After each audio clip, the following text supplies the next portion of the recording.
Hi everyone, welcome back to Steve's View. For decades, one of the few things Republicans almost always agreed on was America's role in the world. Whether it was Ronald Reagan confronting the Soviet Union, George H.W. Bush leading the Gulf War coalition, or George W. Bush launching the War on Terror, the basic assumption remained the same. America should lead, America should project strength, and when necessary, America should intervene. Today, that consensus is breaking apart. And perhaps the biggest surprise isn't that Democrats and Republicans disagree on foreign policy. That's nothing new. The real story is that Republicans increasingly disagree with each other. If you compare older Republican voters with Republicans under the age of 45, especially those under 35, you'll notice something remarkable. On issues ranging from Ukraine to Iran, from military intervention to foreign aid, younger conservatives often sound very different from their parents. Some commentators immediately label this as isolationism. Others say young Republicans simply don't care about America's leadership anymore. I don't think either explanation tells the whole story.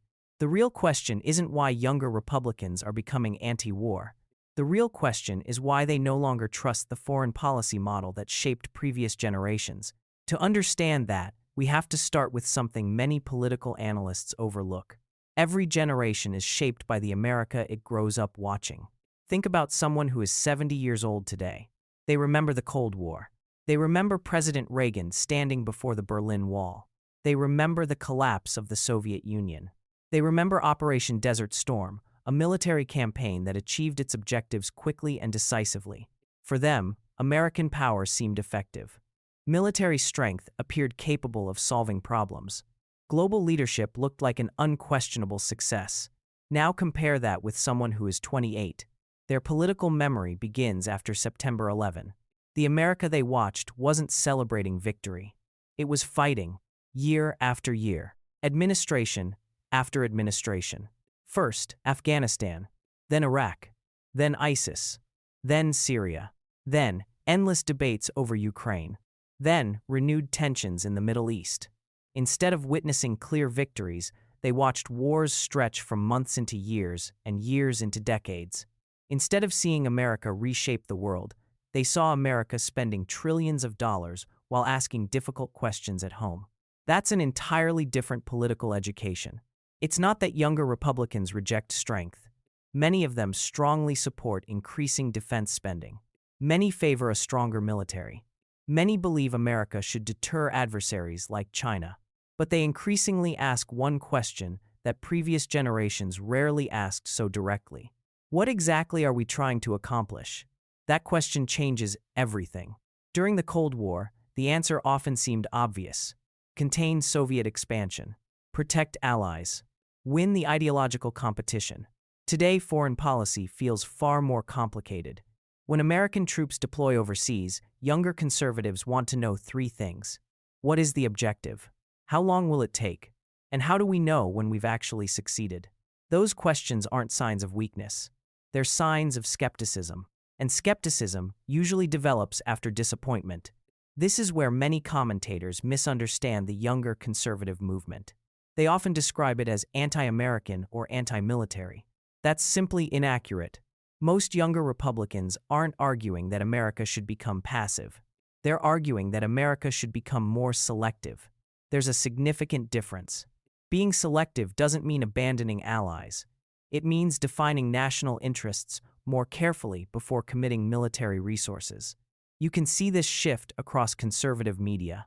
20 years ago, much of Republican foreign policy discussion centered on spreading democracy, nation-building, and defending the liberal international order. Today, listen to many of the most influential conservative podcasts, independent journalists, and online commentators. The language has changed dramatically.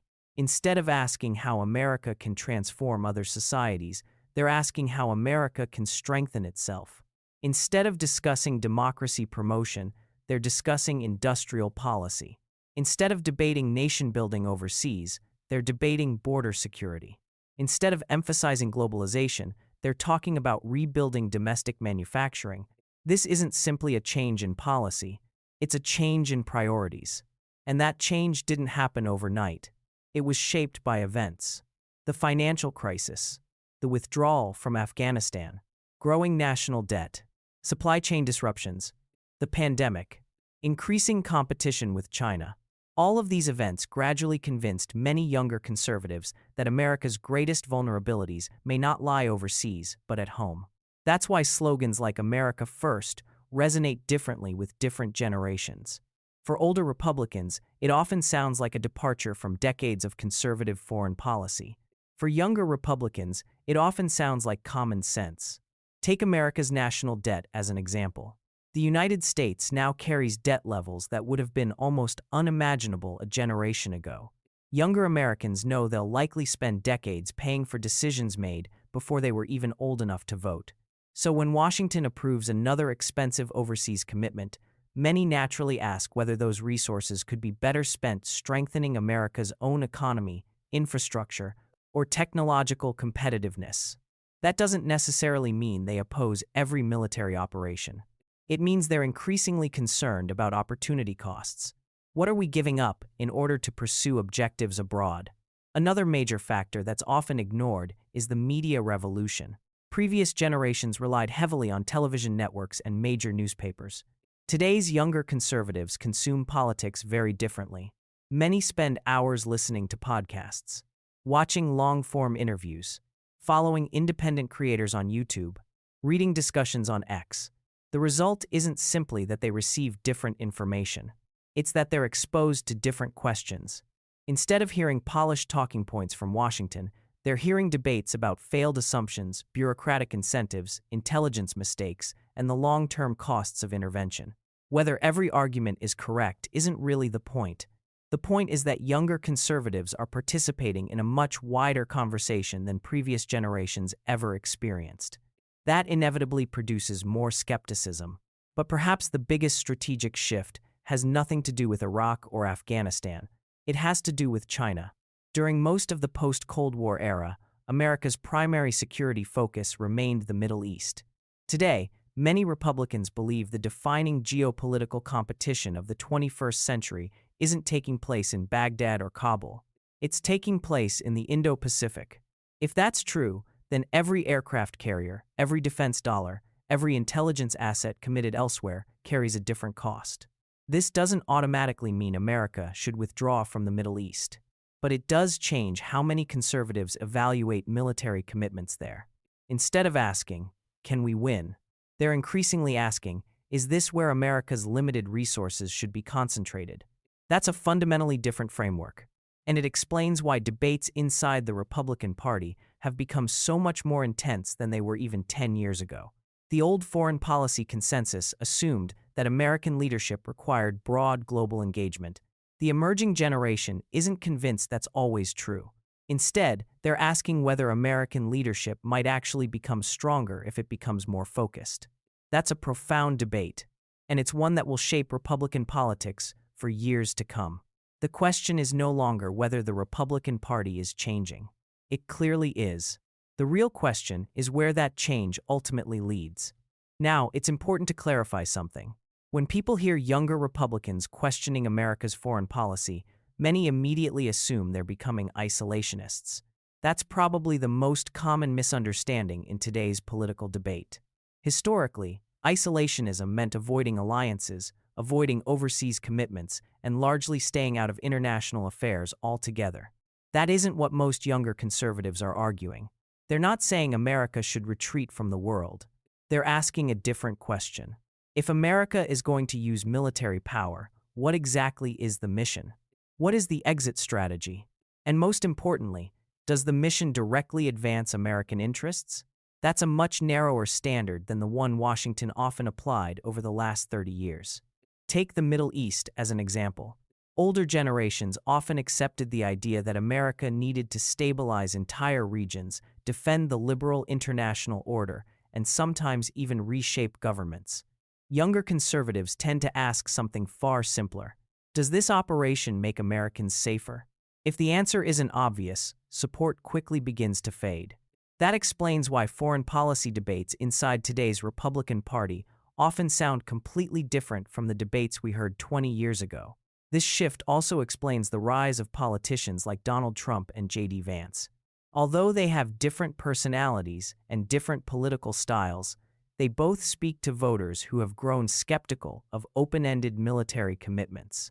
Their message isn't necessarily that America should avoid using force. Rather, it's that force should be connected to clearly defined national interests. That distinction matters. There is a world of difference between saying, America should never fight, and saying, America shouldn't fight without a realistic objective. Those are two completely different philosophies. And this is where I think many media outlets oversimplify the debate. They often describe the Republican Party as divided between hawks and doves. Reality is much more complicated. There are still traditional conservatives who believe America's global leadership depends on maintaining an active military presence around the world. There are national security conservatives who argue that withdrawing from unstable regions simply creates opportunities for America's adversaries. There are libertarian conservatives who oppose many foreign interventions on constitutional and fiscal grounds. And then there's the growing America First coalition, which argues that America's greatest responsibility is rebuilding its own strength before taking on additional commitments overseas. These groups don't always agree. Sometimes, they support the same policy for completely different reasons. Sometimes they oppose each other despite sharing similar goals. That's why the Republican Party's foreign policy debate has become one of the most fascinating political stories in America. It's no longer a debate between Republicans and Democrats. Increasingly, it's a debate within the Republican Party itself. And nowhere is that debate more visible than in discussions about Iran. Some Republicans argue that allowing Iran to strengthen would threaten American allies, disrupt global energy markets, and encourage further regional instability. Others agree that Iran poses a challenge, but question whether prolonged American military involvement is the best solution. Notice something important. Both sides may agree on the problem. Their disagreement is about the strategy. Should America rely primarily on military power, economic pressure, regional alliances, intelligence operations, diplomacy backed by deterrence? These are difficult questions, and there are no easy answers. But younger Republicans increasingly expect those questions to be answered before military action begins, not years afterward. That expectation reflects a broader change in political culture. Trust in institutions has declined. Whether we're talking about government agencies, major media organizations, universities, or foreign policy experts, younger Americans across the political spectrum are generally more skeptical than previous generations. Republican voters are no exception.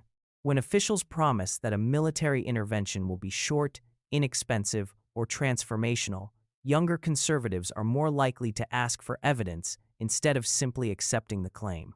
That's not necessarily cynicism. It can also be viewed as accountability. Perhaps the biggest lesson from the last 25 years isn't that America should stop leading. It's that leadership requires discipline. Military power remains one of America's greatest strengths. But strength isn't measured only by how often it's used. Sometimes it's measured by knowing exactly when to use it and when not to. That's a lesson many younger conservatives seem determined to apply. There's another reason this debate matters. It's not just about foreign policy. It's about the future identity of the Republican Party. Every political generation eventually inherits leadership from the one before it. The ideas that seem controversial today often become tomorrow's consensus. 20 years ago, few people imagined that Republican voters would question long-term military engagements as openly as many do today. Today, those conversations are happening every day. What happens over the next decade may determine what conservative foreign policy looks like for a generation. Will Republicans return to the interventionist approach that dominated after the Cold War? Or will they continue moving toward a more selective, interest-driven strategy? No one knows for certain. Much will depend on events we can't predict. Future conflicts, future presidents, future economic conditions, and future threats. History has a way of changing political assumptions very quickly. One major international crisis could strengthen the argument for a more assertive foreign policy. On the other hand, continued fiscal pressure and growing strategic competition with China could reinforce calls for greater restraint and prioritization. That's why I don't think the most important question is whether younger Republicans are becoming more isolationist. I think that's the wrong question. The better question is whether they're redefining what American leadership should actually mean in the 21st century. Should leadership be measured by the number of military operations America conducts, or should it be measured by America's ability to protect its own prosperity, deter its adversaries, strengthen its alliances, and avoid unnecessary wars? Reasonable people can disagree on the answer, but it's a debate worth having, because the decisions made over the next few years won't simply shape America's relationship with Iran, Ukraine, or China. They'll shape how an entire generation of conservatives understands America's role in the world. And if that generation continues gaining influence inside the Republican Party, this may turn out to be one of the most significant political realignments since the end of the Cold War.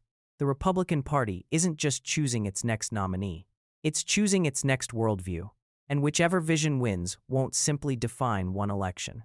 It could define American foreign policy for decades to come. That's why this conversation matters not only to Republicans, but to every American who cares about the future of the country's role on the world stage. Thanks for watching.